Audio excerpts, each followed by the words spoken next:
오늘 저희가 함께 파고들 자료는 제프리 앱스타인 사건을 좀 전혀 다른 관점에서 보고 있습니다. 네, 단순한 범죄 사건으로 보는 게 아니죠. 맞아요.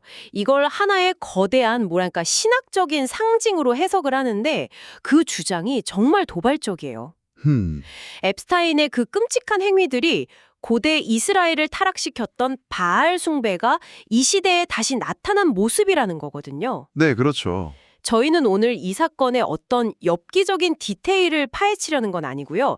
그거보다는 이 자료가 어떤 논리적 근거로 이런 주장을 펼치는지 그 구조를 한번 뜯어보려고 합니다. 맞습니다. 핵심 질문은 왜 하필 바알 숭배인가 하는 점이죠. 바로 그겁니다. 오늘 저희는 자료를 근거로 앱스타인의 저택과 섬이 어떻게 현대판 바알 신전이 되는지, 또 수많은 피해자들이 왜 그냥 피해자가 아니라 희생 제물로 불리는지, 네, 그리고 앱스타인이라는 인물 자체가 어떻게 사탄의 종으로 규정되는지 그 신학적 논리를 좀 차근차근 따라가 볼 겁니다. 좋습니다. 이건 법정이나 뉴스에서 다루는 것과는 전혀 다른 이 사건을 해석하는 하나의 신학적 프레임워크에 대한 분석이라고 보시면 될 것 같습니다. 알겠습니다. 그럼 그 퍼즐의 첫 번째 조각부터 맞춰보죠.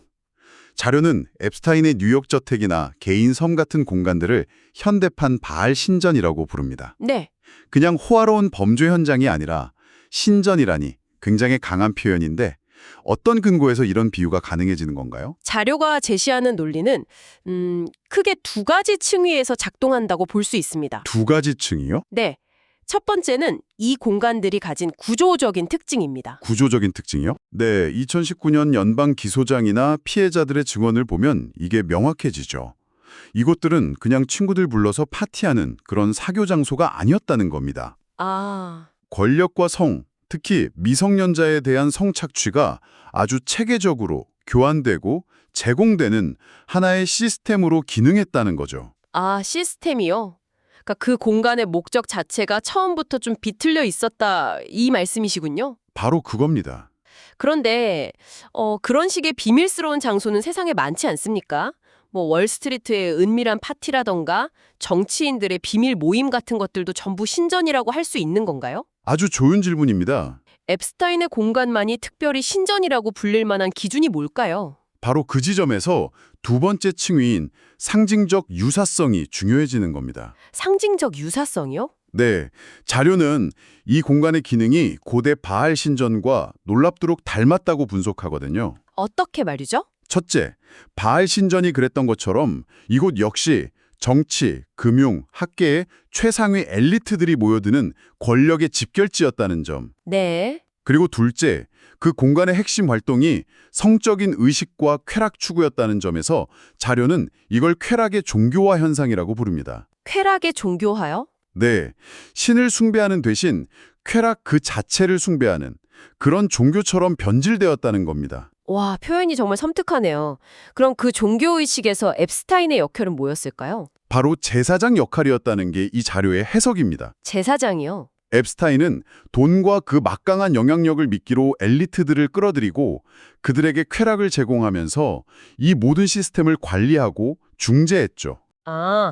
고대 신전에 제사장이 신과 인간을 연결했던 것처럼요. 정확합니다. 그런데 여기서 정말 중요한 건 이 신전에서 숭배한 신이 눈에 보이는 어떤 존재가 아니라는 점이에요. 그럼 뭘 숭배한 거죠? 그들이 숭배한 건 바로 쾌락, 영향력, 그리고 비밀 권력, 이 가치 그 자체였습니다. 앱스타인은 그 가치들을 얻게 해주는 재단의 주관자였던 셈이죠?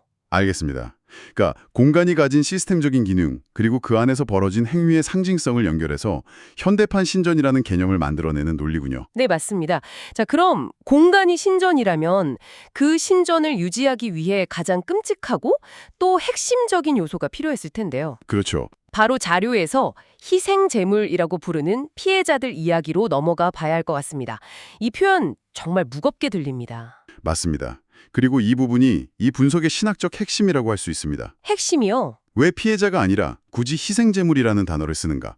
그건 이 사건의 본질을 단순히 한 개인에 대한 폭력이 아니라 인간의 존엄성 자체를 체계적으로 파괴하는 행위로 규정하기 때문입니다.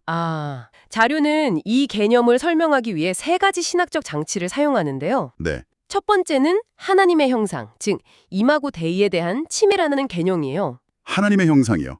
그러니까 단순히 한 아이를 해친 게 아니라 기독교 신학에서 말하는 인간의 신성함 자체에 대한 공격으로 본다는 거군요. 바로 그겁니다.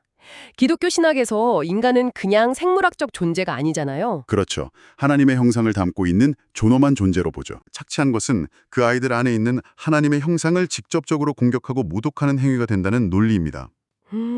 그리고 두 번째 개념이 이걸 더 명확하게 해주는데 바로 어린 자를 실족하게 하는 죄라는 개념입니다. 아, 성경에 나오는. 네, 자료는 이 사건을 마태복음 18장 6절의 예수님 경고와 직접 연결해요. 나를 믿는 이 작은 자들 중 하나라도 실족하게 하면 차라리 목에 연자맷돌을 달고 깊은 바다에 빠지는 게 낫다는 구절이죠. 굉장히 무서운 경고죠. 그렇죠. 이건 이 죄가 보통 죄의 차원을 넘어서 예수님이 가장 엄중하게 경고한 최상위 등급의 죄라는 걸 신학적으로 못 박는 겁니다. 죄에도 등급이 있다면 이건 거의 최악의 죄라는 선언이군요. 그럼 마지막 세 번째 개념은 뭔가요? 구조적 소비라는 개념입니다. 구조적 소비요? 네, 이게 희생제물이라는 비유의 심장부라고 할 수 있어요. 어떤 의미죠? 피해자들이 앱스타인의 권력과 쾌락이라는 재단을 유지하기 위해 말 그대로 소비되었다는 뜻입니다. 소비되었다. 이건 단순히 폭력을 행사했다는 것과는 차원이 다른 이야기입니다. 마치 고대 재단에 바쳐진 동물이 신전을 유지하는 연료가 됐던 것처럼 아, 이 아이들의 인생과 영혼이 앱스타인의 권력 시스템을 돌아가게 하는 연료로 쓰였다는 훨씬 더 끔찍한 개념인 거죠. 소비되는 연료라니. 정말 끔찍한 비유네요. 신전, 희생제물. 그렇다면 모든 의식에는 그걸 집전하는 사제가 필요하죠. 네, 자료는 앱스타인을 사탄의 종이라고 부르는데 이것도 그냥 아주 나쁜 놈이라는 그런 욕설 이상의 신학적 의미가 있는 거겠죠. 물론입니다.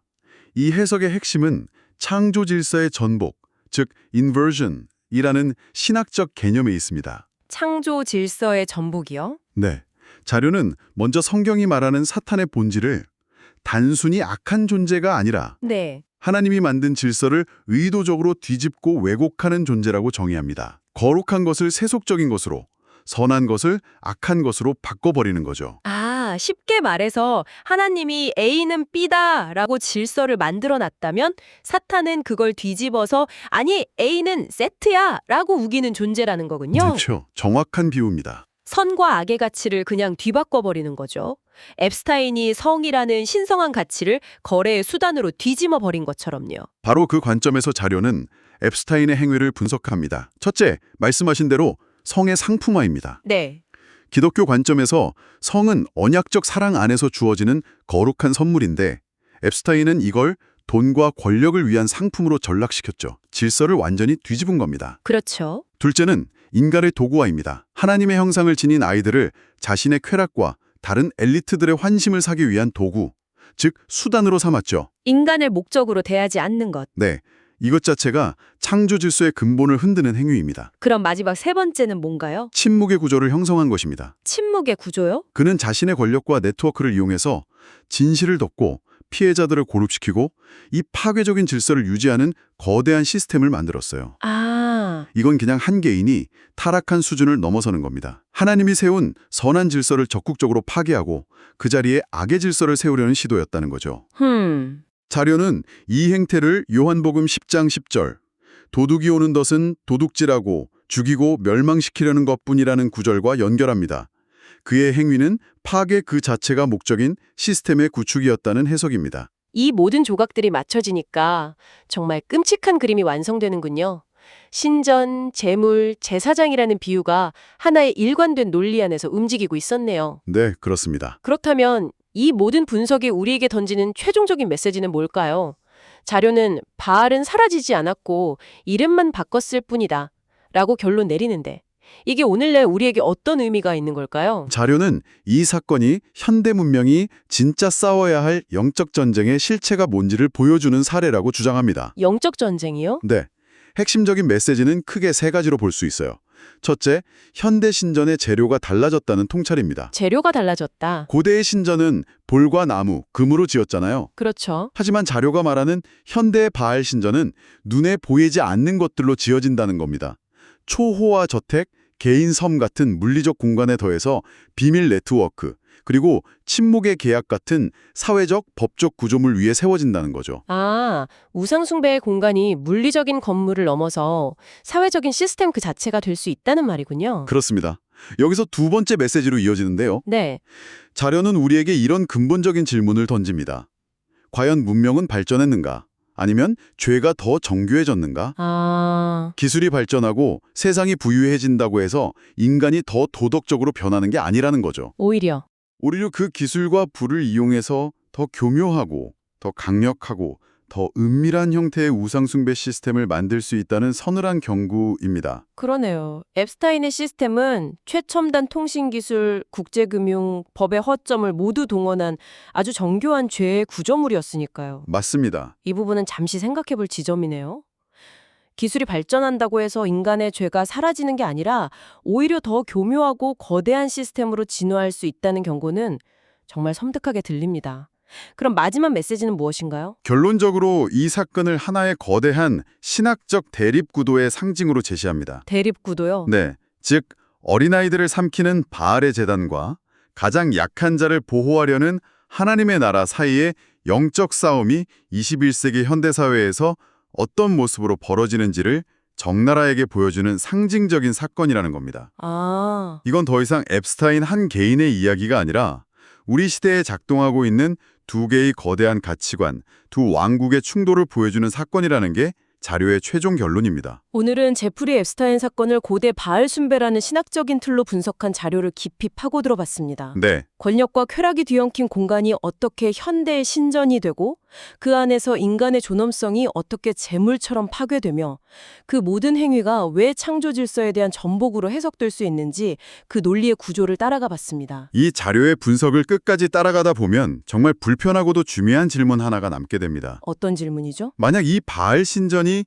권력과 쾌락의 비밀 네트워크 위에 세워진 것이라면 네. 그 네트워크가 존재하도록 만들고 또 알면서든 모르면서든 침묵으로 동조했던 우리 사회 전체는 과연 그 신전의 그 파운데이션이 아니라고 자신 있게 말할 수 있을까요? 이것은 한 개인의 죄를 넘어 우리 시대의 구조적인 우상숭배를 돌아보게 만드는 질문일 겁니다.